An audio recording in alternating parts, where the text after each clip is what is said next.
Colleges are as much for the preservation of knowledge as anything else, as evidenced by HCC's recent Indigenous Day event. So Mexican American studies programs all over the nation celebrate Earth Day, April 22nd, that's Indigenous Day. But HCC has Mexican American Latino studies.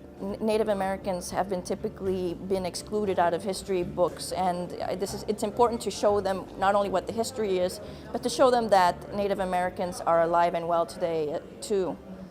Because some students tell us that they have been told that Native Americans no longer exist, and that's just not true. I think one of the powerful role that multi-ethnic studies has is that it finally gives students the opportunity to access the information academically that they would have otherwise not received in high school or middle school, because so much of the content that our students receive in the regular TEKS, academic model is Eurocentric and really centers that settler narrative in the history of the formation of Texas, particularly. For us, the whole mission of our agency is cultural preservation. Preservation and protection, and so we have a lot of different ways of being able to create a means for transmitting all of the documents that we have. Yes, there are some that have been lost, but there's also a wealth of other documents that requires disciplined scholarly research to be able to synthesize and bring together, and as well as being able to sit with elders in our communities and being able to find ways of their being able to transmit their knowledge so that we're able to document it, since so much of that ancestral knowledge hasn't been documented before. So I carry a lot of roots in our instruments and in our songs.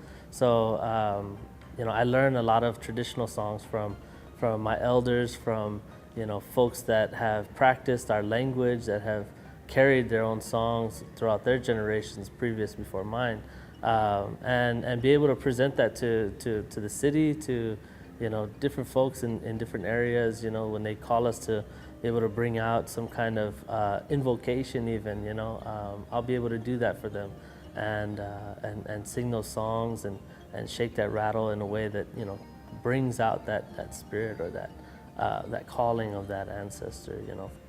Well, the best part about our teachings and our knowledge is about acknowledgement, and acknowledging our ancestors, acknowledging that spirit that's there with us, and for us as Native people, or as Cuauhtecans, we bring our spirit with us wherever we go, so in that spirit of where we're at in that place, we call upon that spirit, and that spirit carries us,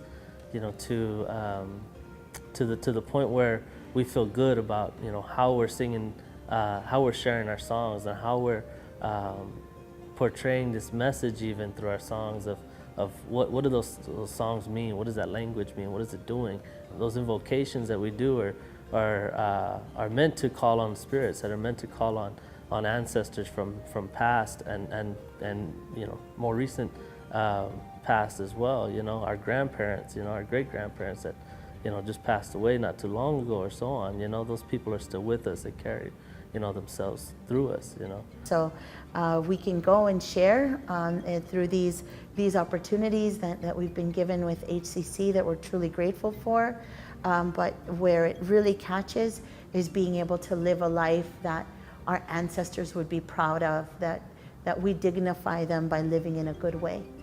For HCC Beat, this is Randall Williams.